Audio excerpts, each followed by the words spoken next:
I'd like to welcome everyone tonight. I'll open the business meeting at 7 o'clock. I'd like to introduce our speaker tonight. It's Ryan Lentz. Ryan is the son of Sandy and Galen Lentz. Ryan is married to Jessica, and they have two sons, Parker, 7, who is here, and Jace, who is 3. And Jessica is my physical therapist, and I might be prejudiced, but she is the best. Galen and Ryan have both donated time and materials to the Historical Society, and we appreciate all that you have done because we have lights, we have heat, we have electricity, so we really appreciate what you've done for us. Okay, I'll turn the meeting over to Ryan. Thank you. Everybody hear me? Yep. So first, I'd like to thank the Historical Society. As usually when it comes to this type of stuff, I also learned some things that I didn't know. Doing some research here. So we talked about where to start, and I talked to my mom and I talked to my dad, and we felt it was only fair that we started actually with my grandfather. He was born in 1908 and worked with his hands almost all his life as a carpenter, and then would later become fascinated with electrical work. I have his tools, so at some point tonight I'd like everybody to lay an eye on that in comparison to probably close to 100 years old versus what I'm carrying around today on the right hand side there. But I had found those when I had purchased my grandparents' house back in 2008, I believe it was, and there was no way I was letting go of those. So, neat little thing there to see. During World War II, he worked for Harrisburg Steel, and then would later work for a local home builder remodeler, Albert Rao, right then, Albert Rao. Galen would then go to work for Swall Wagon Company, assisting with the build of the first ambulances, which would end up in the city of Baltimore. Maybe there's pictures in here, I don't know. If there are, I would like to see those. So, in between his employment listed above, he began to take on electrical side job work, basically just through word of mouth. Upgrading electrical services, odd wiring jobs, and even electrical troubleshooting. A lot of similarities here that you'll see with my dad at the age of 14, 15, he says, can remember tagging along and helping his father. It was here that his interest in electrical work first began, probably somewhere in the early 1960s. My dad, Galen Lentz Jr., then graduated from high school in 1965 from Upper Dauphin.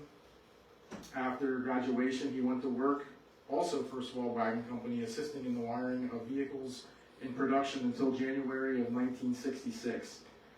Galen then attended Williamsport Area Community College, now Penn Tech, when the electrical courses he wanted became available at that time at what would have been WAC, Williamsport Area Community College. He graduated from WAC in 1968 and went to work at Gleason Gear in Rochester, New York. He was only there a short time before being drafted into the Army. He volunteered an additional year, being told he could get something in the electrical field. Most of his unit was sent to Vietnam while he ended up stationed in Germany. April of 1971, he was discharged from the Army. He came home and got a job with an electrical contractor out of Harrisburg.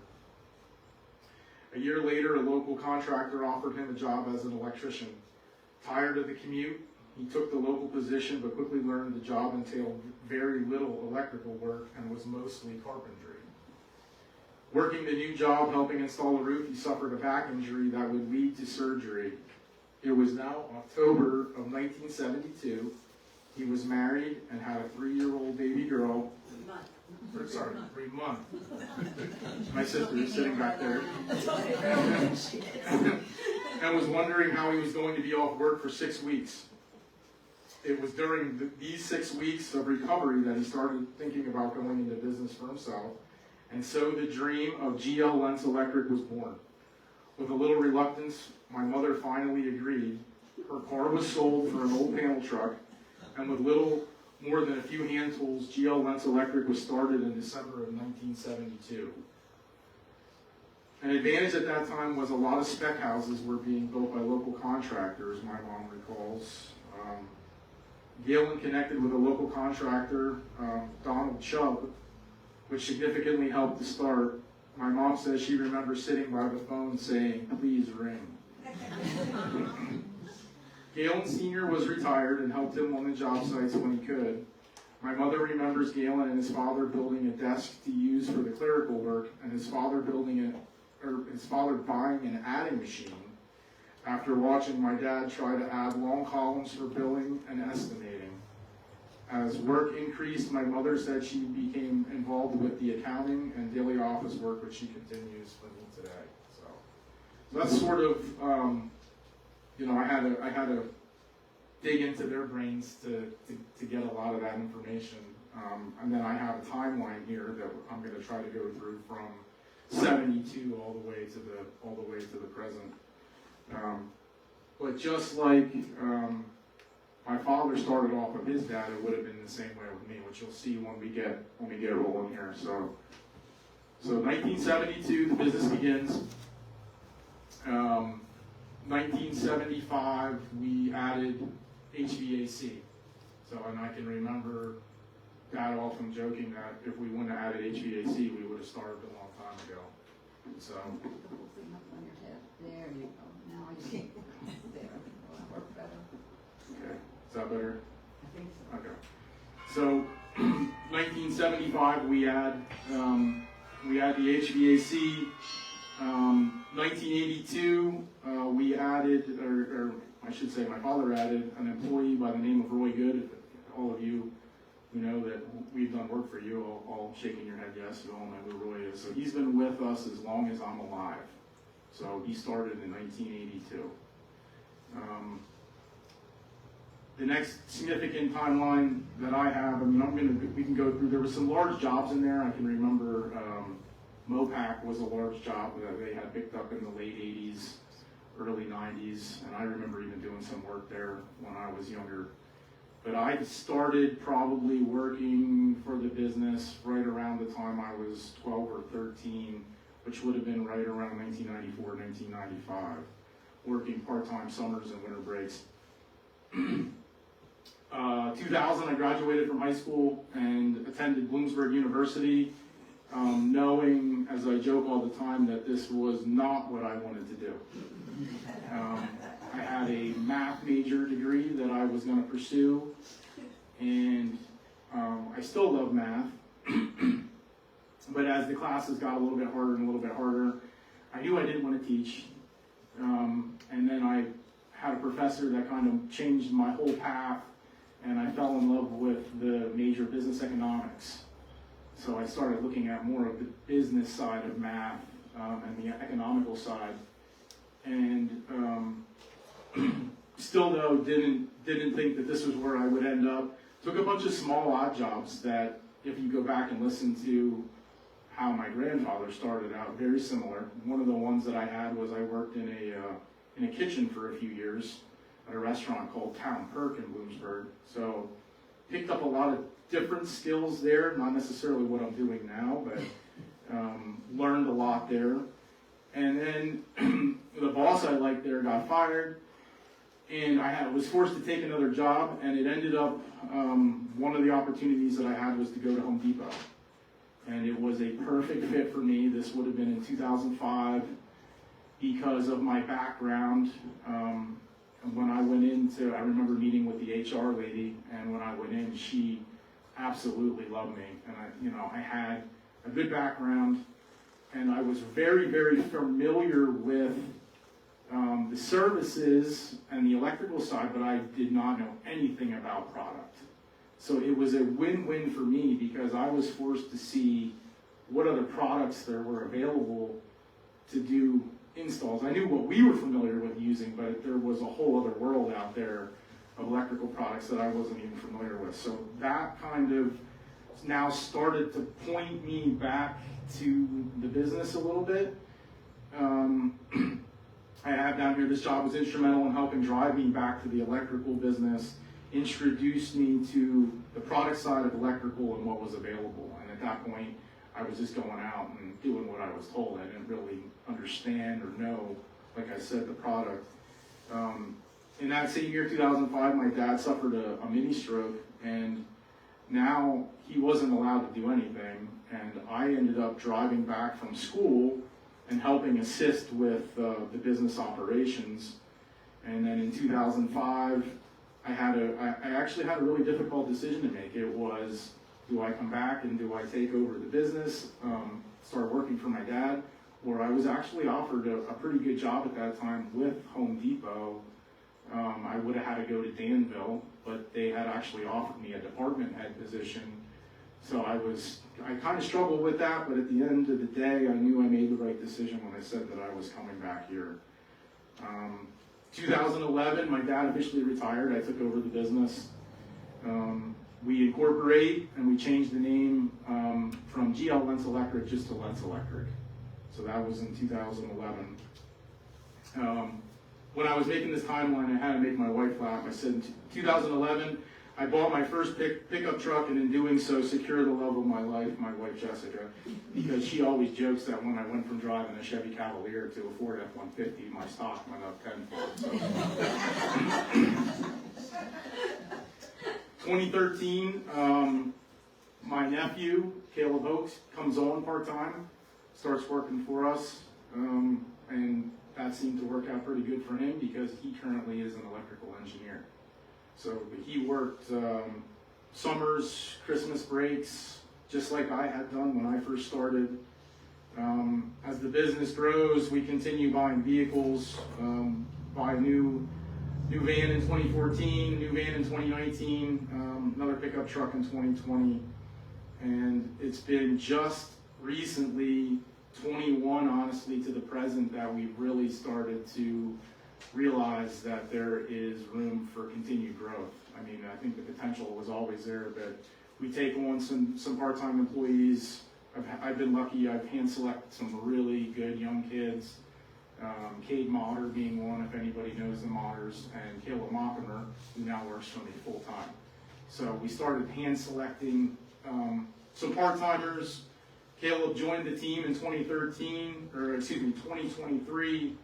And we recently just hired a gentleman that lives right up the street here by the name of John Sarasic, who was working IT for 10, 15 years, that decided that it isn't what he wanted to do, and now he has come on with us full time as well. So it's fantastic for us, because if anybody knows anything about electrical or technology, the rate at which things are changing currently, I almost need a 22-year-old, number one, and an IT professional, number two.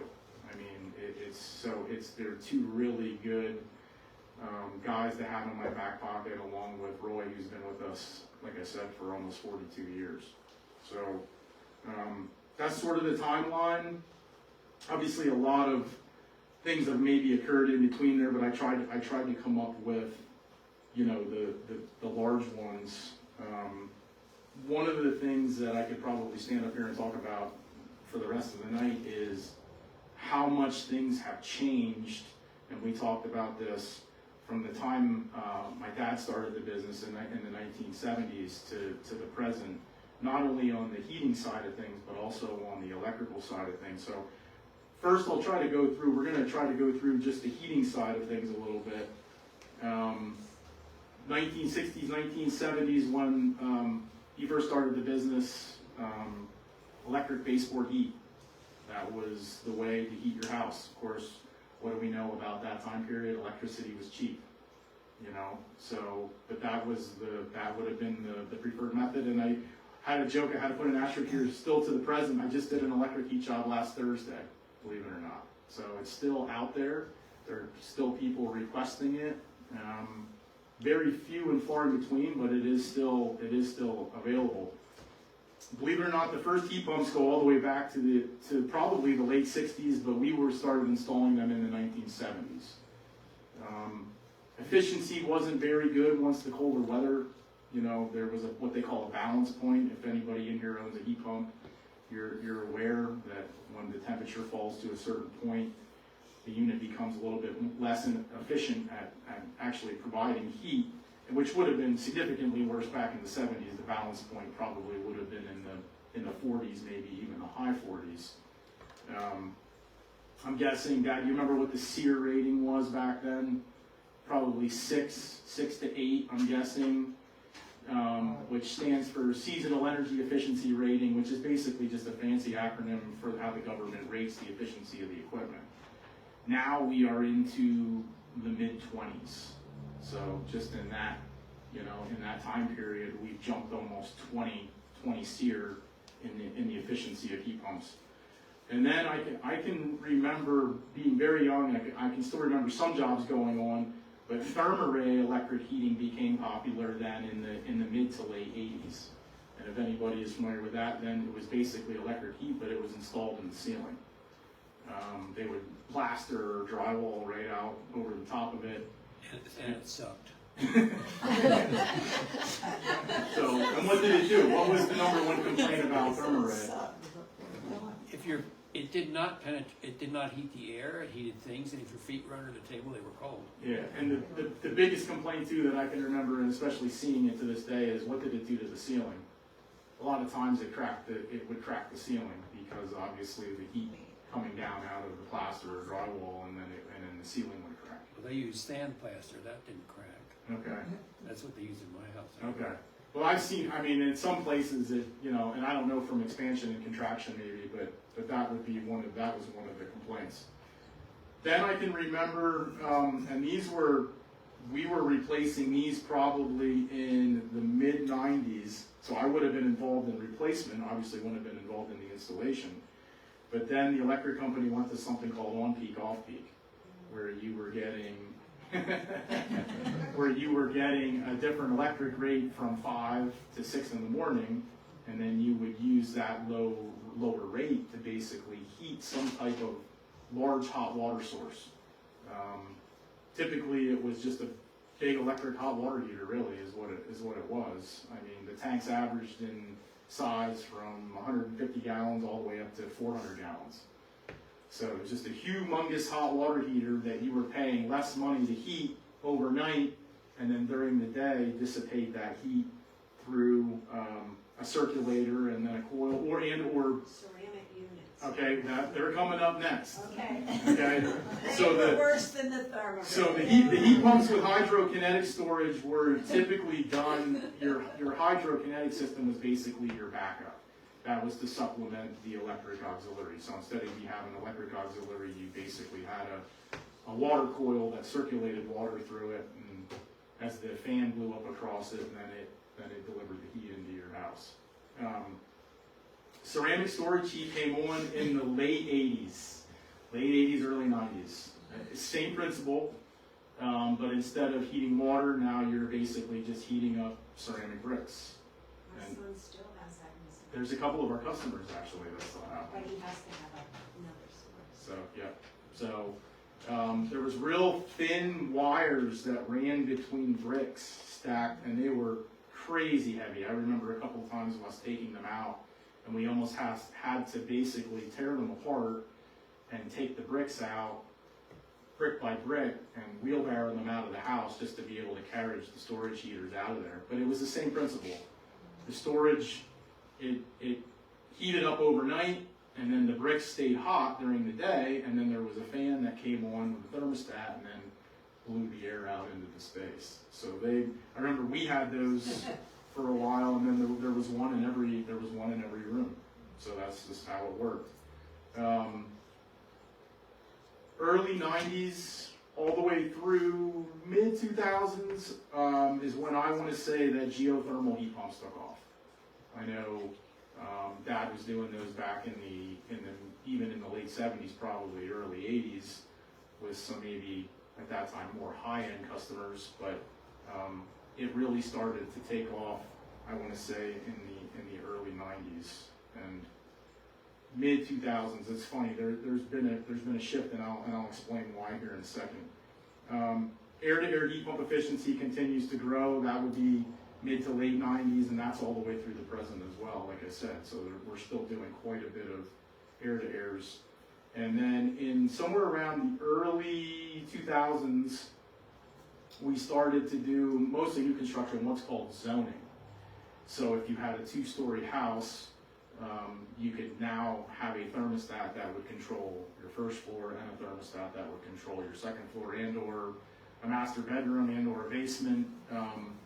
Obviously, when you're doing it hydronically with water, which would have been, you know, that would be pre-1960s, and maybe it's even still today, it was what was in my house, with an oil boiler, where you're just circulating hot water to a baseboard. There you could have as many zones as you wanted, circulators and zone valves. But air delivery, it gets a lot more complicated. You have to have a set of dampers for each zone, a thermostat for each zone. There is what's called a zone control damper. So it gets a little bit more complicated when you're trying to do that air delivery. So that took off probably in the early to mid 2000s. And then what I want to say is probably our number one system right now that we're installing, specifically new construction and or even some retrofits, is what is called a dual fuel system. And those of you that aren't familiar with a dual fuel system, it is basically a propane furnace, and there's just a coil that sits on top of it, and then you connect that to either air conditioning or a heat pump. So it's sort of the best of both worlds, if you will. You're getting your high efficiency operation from your heat pump and the temperatures where it wants to live, all the way down into maybe the 30s at this point. And then once we hit that temperature, then we're shifting over to a fossil fuel, and you're getting a nice warm heat from a propane furnace. Benefits of propane over oil, obviously, are propane now is about 97% efficient. So a lot of people, my wife included, still hates it and will not. So she says she'll never have it in our house. But it is still a very efficient way of heating. Somewhere around 2012, 2013 is when the mini splits came on, or ductless. And we kind of, I jumped into that head first because I liked it. We were good at it. We're still really good at it, but there's a lot of nuances to it, and a lot of guys shied away from it. They were pretty scared of it. And to be honest with you, we are the last ones in the world to that game. That's how everybody else in the world uses. So we are the only country in the world that uses air-delivered ductwork for whatever reason. I have no idea why, but Asia, South America, Europe, everybody else is using these ductless mini splits. We are just sort of the last people to the table here as far as that system goes. We're in a real funny time period again in the heating and cooling industry. We're about to see a big refrigeration change occur again as of January 1 of 2025. We went through this back in the early 2000s, Dad. Do you remember exactly when 410A came on the scene, when we went from 22 to 410? I think it was right around the early 2000s. So this occurs about every 20 years. There was that. I think had occurred back in the 70s as well. There was something being used before R22. Was it R12? So it's not that this is unusual, but it's going to be a little scary for us at this point, because when we go to what is now called R32 or a refrigerant called R54B, it's the same basically type of refrigerant. It is slightly flammable. So, and again, we are the last people to the table on this as well. Europe has been using this for 10 years, they say. Australia has been using it for 10 years. So we're kind of late to the game here once again. But they claim we've taken the same piece of equipment that has this current refrigerant in it and put the new stuff in it, and we've jumped from 20 SEER to 27 SEER. So it's a huge jump in efficiency and a huge decrease in what they call global warming potential, which drives a lot more as we know it right now. So a lot of changes from obviously 1972 to the present. We've gone through probably almost a dozen different heating systems in that time. And then on the electrical side, maybe not so many changes. The biggest one that we discussed that jumps out at us is everybody is probably familiar with what a GFI or a GFCI receptacle is in your house. It is basically an electrical device installed to protect you from being shocked. It measures the balance of electricity in and out of the device. Those came on board, I think we looked up in the mid to late 80s and started off as just bathrooms, I believe. It's now gone to bathrooms, it's gone to kitchens, it's gone to any place that is unfinished that you are standing on concrete. So basements, garages must have them in if we're talking new construction.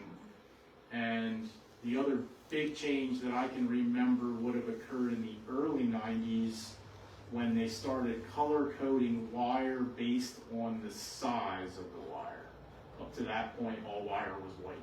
I remember working, it was white. It didn't matter if it was 14.2 or if it was 8.2. It was white in color. And now every single wire size has a different color. 14.2 is white, 12.2 is yellow, 10 is orange, 8 is black. Right now 6 is black, but I'm just told down in the next change one of those is going to purple. So there'll be a differentiation between 8 and 6 as well. And that was basically more so for the inspector. They got lazy. They didn't want to have to look at the wire and get a magnifying glass out to see what it read. But you could still see what it was on the white. You just actually physically had to read it. Now they can see all that basically based on color.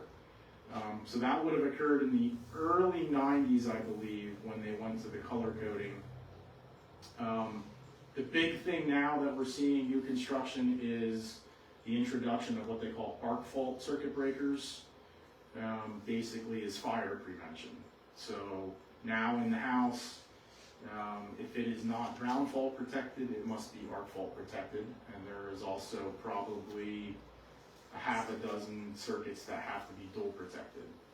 And they claim at some point, the only way you'll see breakers is what they call dual function, which means it GFI protects and it arc fault protects. Not saying it's wrong, but when we see this jump, you can quickly see how building a new house is getting more and more costly, because going from a regular circuit breaker, which is around $6, these breakers, these dual function and these arc fault breakers are around $65. So it's a pretty significant jump in the electrical cost just in circuit breakers.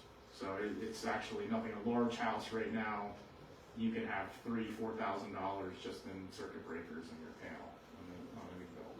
So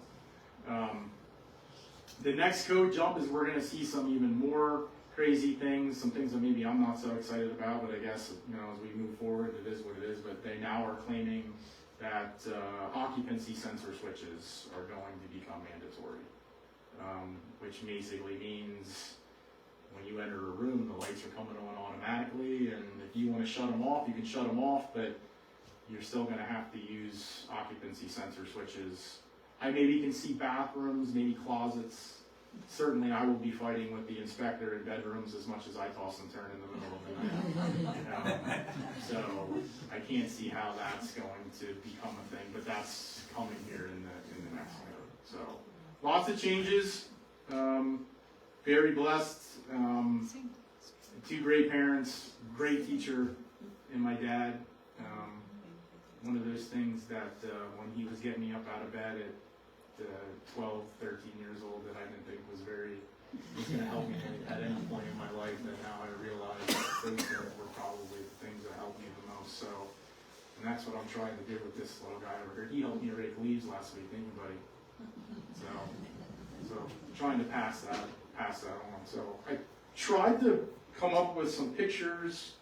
I could literally go through, and I should go through my phone, because I have so many pictures that I can't even it would take me days just to be able to go through. It was one of the things that I tried to do when I took over, was just take a lot of pictures. And one of the things that I failed to mention that was probably the most instrumental in what I felt my success was once I took over, believe it or not, was social media. It's good for some things, it's maybe not so good for other things.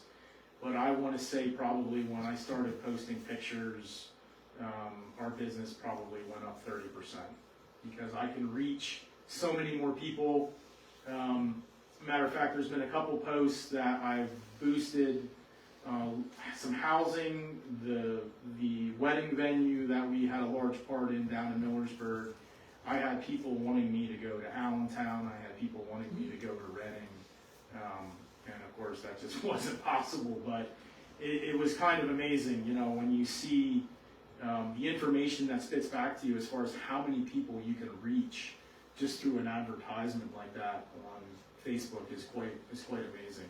I think on some of the posts I boosted where people were commenting and liking, I think we had done a house in Ashland a few years ago that I think a little over 20,000 people had looked at those pictures. So we got in with a builder in around 1990, I think I remember my dad saying, by the name of Double D Builders. It was a gentleman, an Amish builder by the name of Davey Ash. And Davey has 7 or 8 sons. 2 of them were Dan and Dave Ash. And we've been doing houses for Dan ever since. And we kind of have a really good relationship. It's now to the point where we almost know what each other's thinking type deal. It's kind of like a construction family, and we've been super blessed there as well. I mean, he gives us a lot of business. We do all his electrical and almost 90% of his HVAC. So he builds a really quality house. We do a lot of work for Stentz's Contracting out of Millersburg. And recently we've done some houses for Randy Phillips. And so I like to try to get in with as many of the local contractors as I can, especially the ones that share the same, meticulous nature that I have.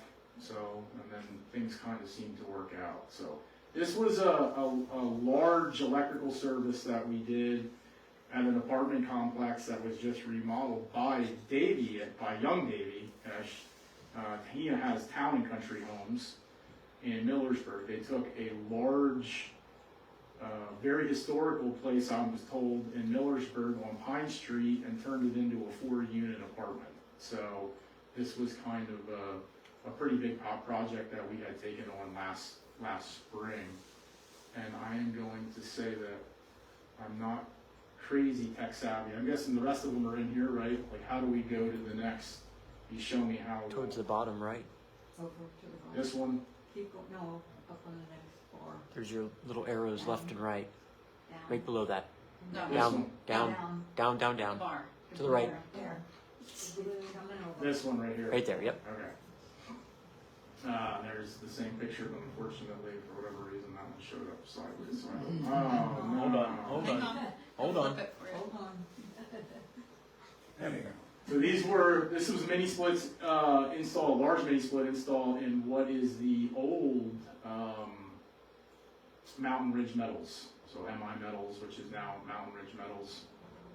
This was a great relationship. I ended up doing some work for Kevin Sponsler's son. Ironically enough, it was through Double D Builders. We built Braxton's house a few years ago. Actually, I remember I left the basement to go see him be born. So that tells you it was about 6.5 years ago, 7 years ago almost already. But they liked how much work we had done and the quality of work that we ended up getting a lot of work with them in down at their office complex. So is it this one here that flips it? Yep. This is another mini split install. This one was unique that we actually dug a conduit in the ground that went over to the house. And this line set actually comes up underground, so it was kind of a weird install that we did there. And this is the same one. So this is just your typical ductless install. And if you're not familiar with ductless, instead of it going to an inside coil, there's just multiple line sets that go to multiple units on the wall, and then it just blows the heating and cooling right into that space. So there's a lot of inefficiency that you get in ductwork. So they figured out that if you just pump it right to the coil on the wall and blow it into the space, that your efficiency goes up tenfold. This technology does come from Asia, and they will 100% pick on the American housewife, because they say the reason this has taken so long to adapt in the U.S. is because most women do not want to see these things on the walls inside the house. So, but it's funny, we've now come into a time where people have decided that they can live with the things on the walls based on cost of operation. So as electric rates have significantly gone up, these things have started to take a hold. This is actually a Kevin Sponsler's house. I think this one's over on North Road somewhere. And these are kind of, let me see how this works out. This was a panel replacement. That was the after, this is the before. So I tried to start doing some of these, and I was doing a really good job for a while. And then I kind of slacked off, but as you'll see, some of these are pretty neat. So obviously before, after. This one is probably my favorite, so I'm going to skip over that. Look at that. So that was a house on Back Road in Carsonville, and it was a mess.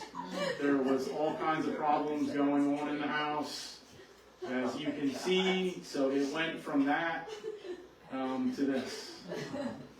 So we try to do a really good job as far as cleaning up some of these messes. Again, this one wasn't terrible, but this was the before and this is the after. So this is one I like. This was a kitchen remodel back here in the Y development. So just to give you an idea, and I give a lot of credit to builders. I'm 42 years old and I'm still trying to come up with the eye for what things are going to look like. Certainly three-dimensional kitchen drawings have significantly helped people do kitchen design over the years. But to try to look at that in your head and see how it's going to look like that takes a special person, So the three-dimensional drawings, like I said, have significantly helped us be able to create, that look that people are going for. This was something that we had started doing. I remember assisting in the early 90s. We do standby generators.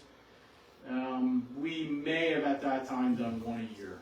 And I can remember specifically they were only for people that had medical emergencies.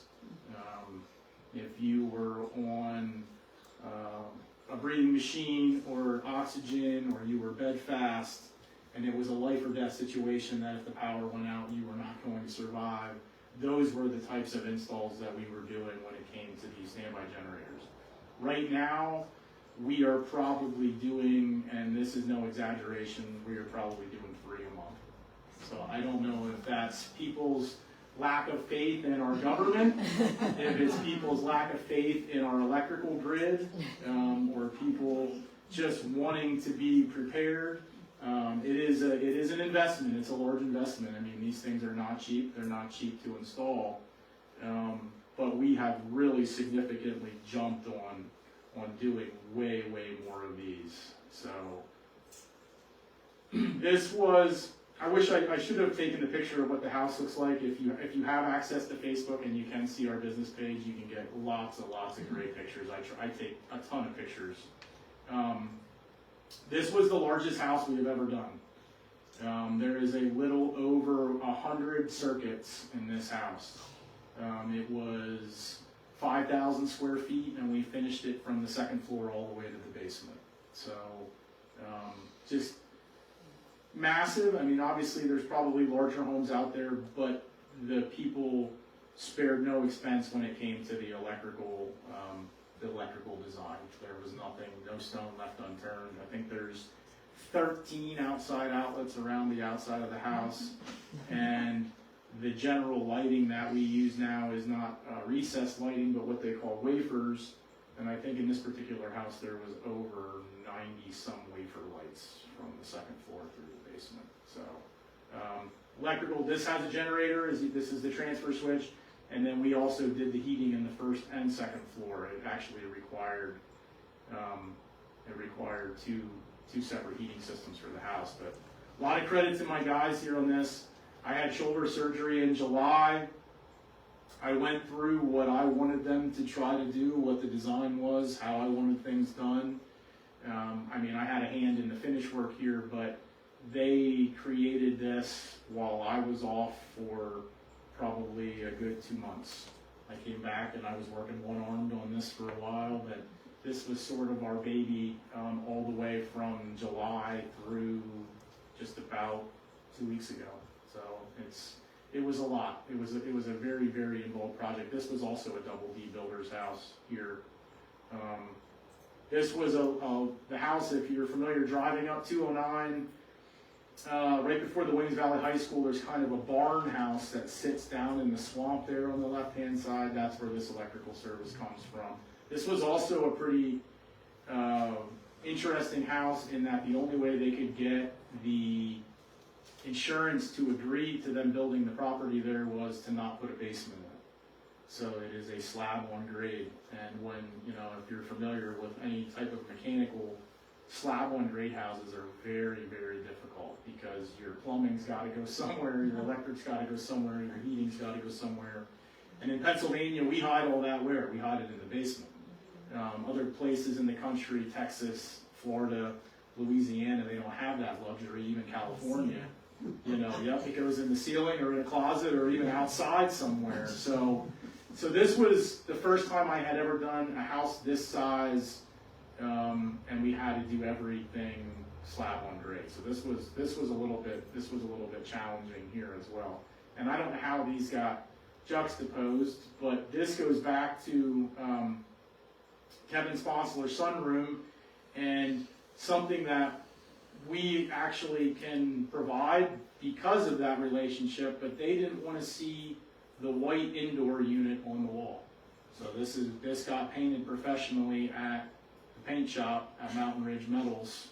And I mean, at first glance, look at that picture and tell me if you would know that there is a ductless unit right there in that room. So, there are ways to get around the maybe obtrusive look that people don't like on the mini splits. And certainly this is one that we are able to offer. We can just paint it. This was another fun project here. Large 12-foot garage. Just started using these. This is a new product that has hit the scene maybe in the last 2 to 3 years, called cable chases. In my opinion, the inspectors absolutely love them, and so do I, because the one thing that you have to worry about years ago, I remember when I first started wiring for Dad, you had a pouch with staples and a hammer, and you would staple the wires. Well, what would happen is, and now if you drive the staples in too hard, and that arc fault breaker picks up that, there goes your circuit, and obviously if it's covered in drywall and stapled 50 times, you can have problems. So this doesn't even allow staples. You just literally run the wires through holes in a plastic chase. And so we're doing a lot of that right now. The other thing that has come on the scene that I wish I would have thought to grab is electric staple guns. So we haven't driven in a staple by hand in probably 5 or 6 years. They're battery operated, and you hold them over the wire and you squeeze the trigger.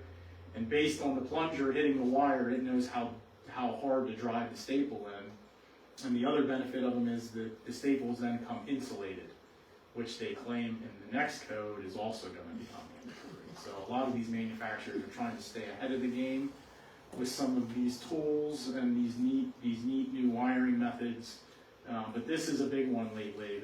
I'm seeing more and more people go to the cable chases, and then of course we're right back here at the beginning. So the best place to see pictures is, like I said, is through. If you don't like our Facebook page, try to go and like our Facebook page, because I try to do a good job of posting pictures on almost every job, not only to showcase our skill set, it's obviously free advertising, but also because we take a lot of pride in what we do too. So, we want it done nice and neat and done right. And the other benefit too is Google, believe it or not, looks at, one of the algorithms in the Google search engine is it looks at change. So the more times I post and the more pictures I show, even though we don't necessarily pay for Google ads, continues to bump our business to the top of a Google search. So it was kind of something that I found a neat way of being able to be recognized that way as well. So that's all I have. I don't know. We have some questions. I'm sure you do. So fire away. Jessica doesn't like propane. Why? Jessica doesn't like propane, and there's a lot of people. She's not the only one. There's a lot of people that are still afraid of propane just because of the boom risk, I guess, is the best way to say it. They've done a lot of neat things though now, and stuff they call track pipe. Track pipe is basically a line that you can run directly from the tank. There's no joints.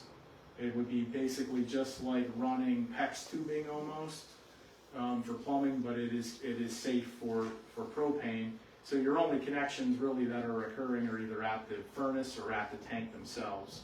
And then of course there has to be a significant pressure test and leak test done now. But she just, I don't know, she's scared of it, and there's me not convincing her. Me too.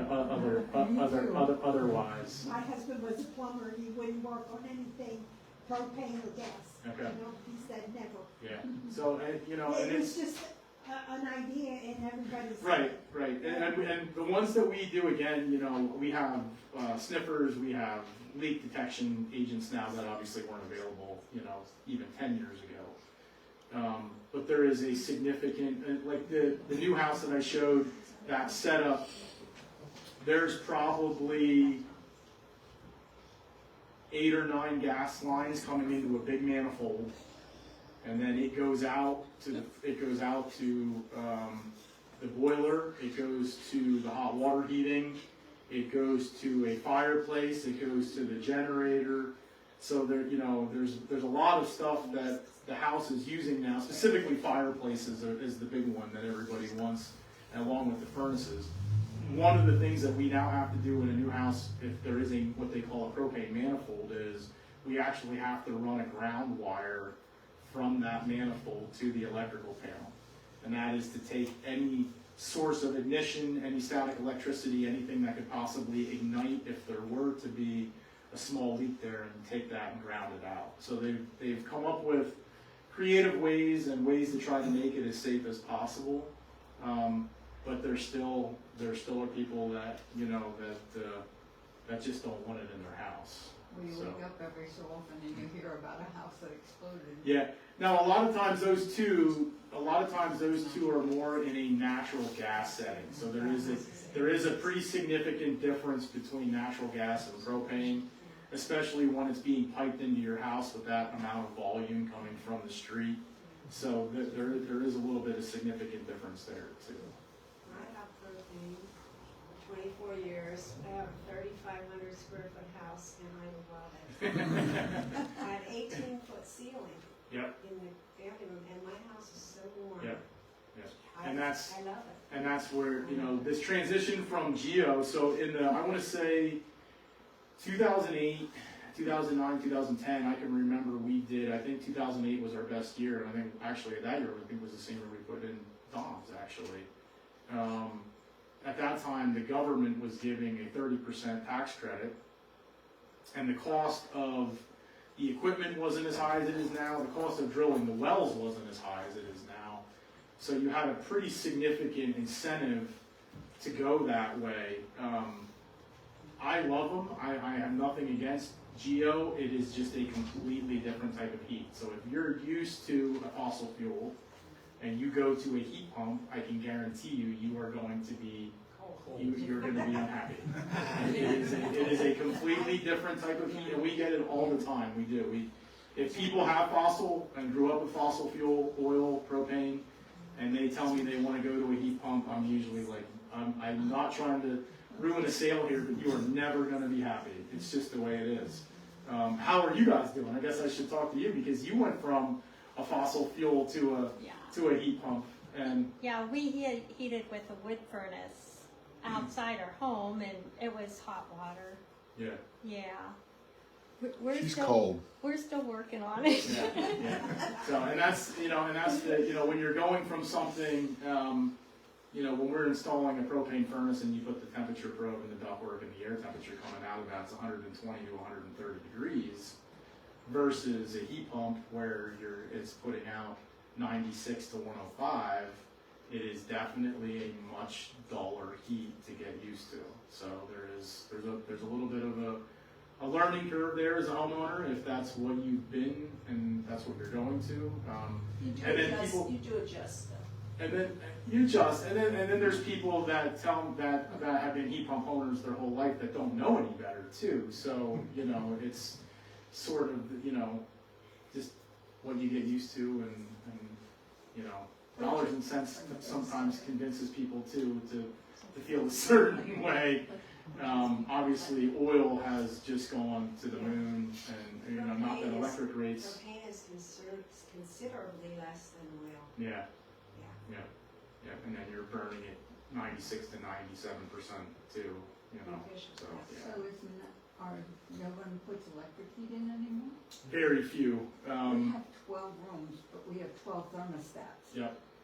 And so Yep. we only have to heat certain rooms. Yep. I mean, based on, now I'm just going to say a house like ours with 2 boys and my wife who is also cold all the time, if we had electric heat in there and we had it cranked up to where we keep our thermostat in every room, I'm going to say we'd be probably spending $400 to $500 a month. Really? Yeah. What? And it maybe even higher when it, obviously as the colder it gets, Oh, we don't have the kids anymore. Yep, So we only right. have to heat Right, a couple right. rooms. So, but as electric rates go up, certainly that goes up significantly too. So, What about solar panels? excuse me. So we were going to dive into that actually.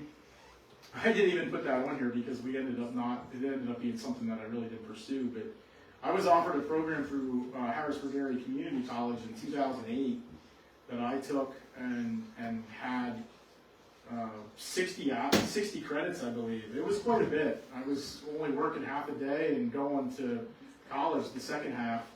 And we were going to get into this, and it was kind of I love them. I think it's great. Matter of fact, my nephew, that's what he does. He is the solar engineer for the engineering firm that he works in at Mechanicsburg.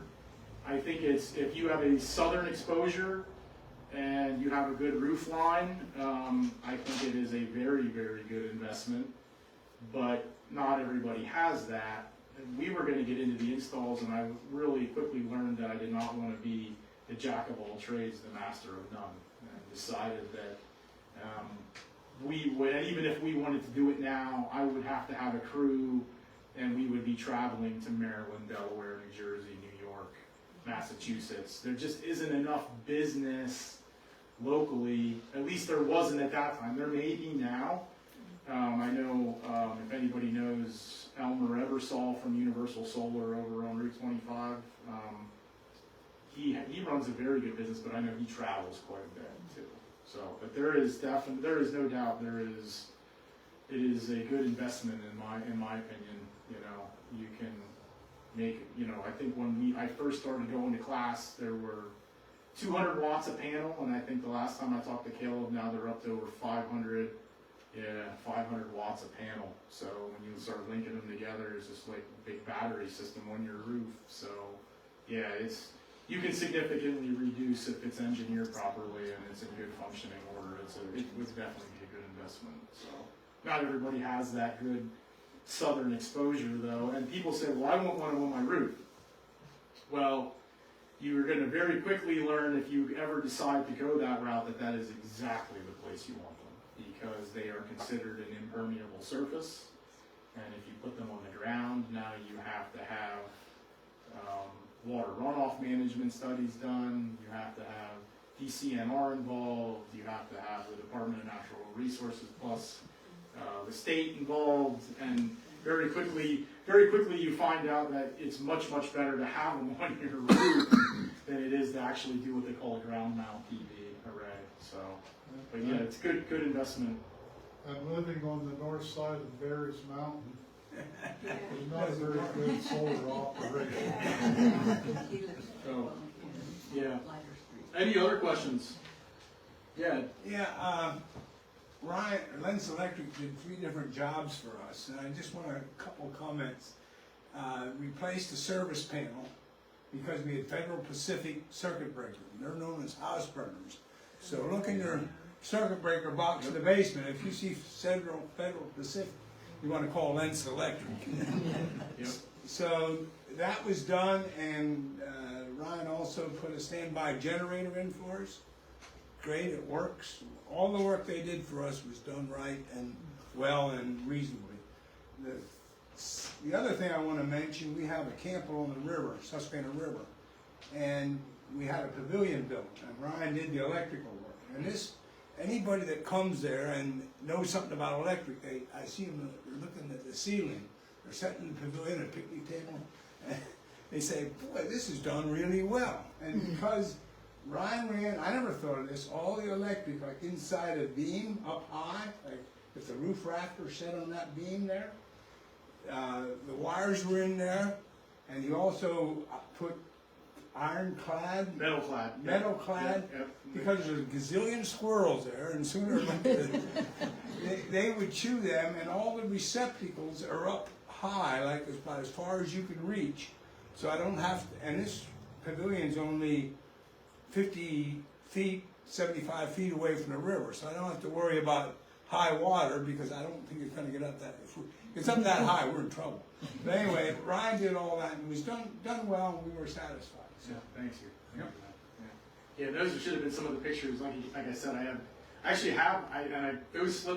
those pictures. I just went through a drawer and found all those that you had taken, and I wanted to actually show them to my sister, because my nephew looks like he's 6 in those pictures. Looks like he might weigh 115 pounds soaking wet. Yeah. Those were, and those are that we like taking on those types of projects too. Yeah. The ones that I often find myself.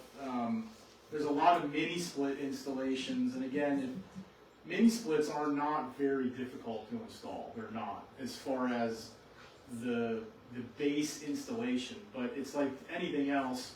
The more you do something, the more you learn about it, the better you get at it, and it's the nuances that we've discovered over time. And a lot of times I find myself in situations where people say, and this has probably happened to me in the other direction as well, but I'll come out to do an estimate or look at a job, and people will say, well, the last guy said this can't be done. Well, that's all you have to say to me, and I'm going to try to figure out whatever I can to make it happen. But we try to come up with creative solutions for problems, to be able to accomplish what, the end result needs to be, whether it's on the electrical side or whether it's on the HVAC side. So I wish I had the pictures of what your panel looked like before and after. We had done the Divlers actually the day before we were shut down for COVID, actually. I remember that. That'll stick in my mind forever, actually. We did it I think we did their panel on a Thursday and Friday, or a Thursday, and the next day, that's when they said everybody had to stop. So, but yeah, that was one that was a little challenging for multiple reasons. Just a lot going on there, stuff added over a period of time, and then the big challenge there, I remember when we had done their replacement is there was a water line that was running where it shouldn't have been, and we actually had to reroute the water line in conjunction with trying to get, you know, the panels replaced and a sewer line, and we had to build everything out and build a wall out in front. And so yeah, I wish I would have put those on there. That was a very challenging and but I find those to be the most rewarding installs too.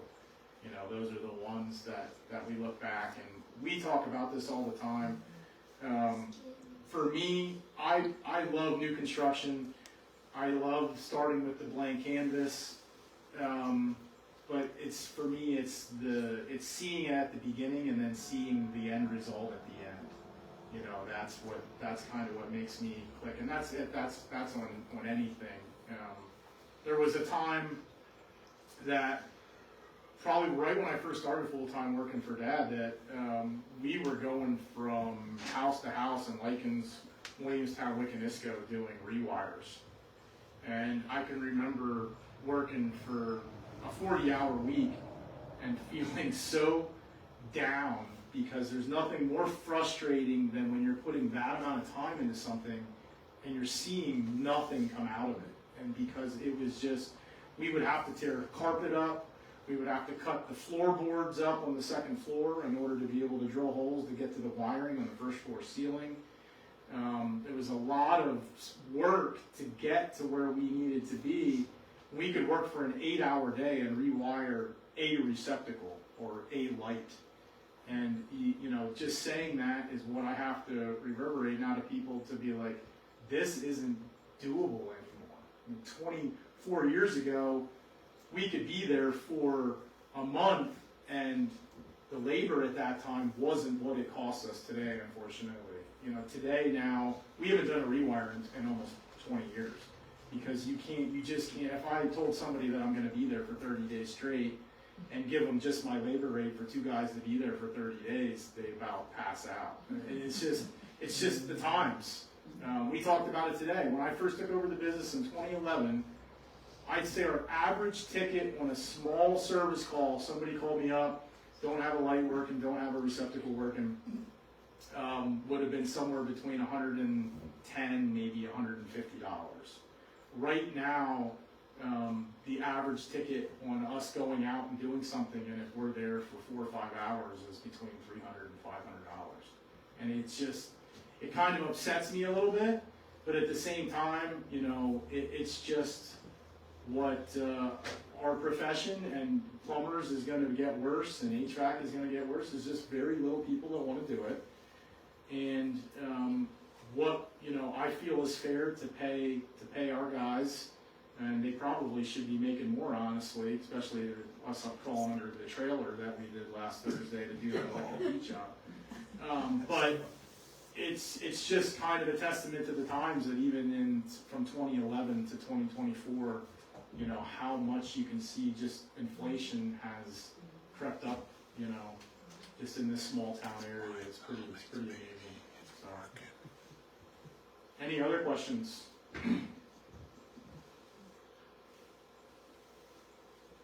Okay, well, that's it. Thank you very much. Thank you, Ron. Good job.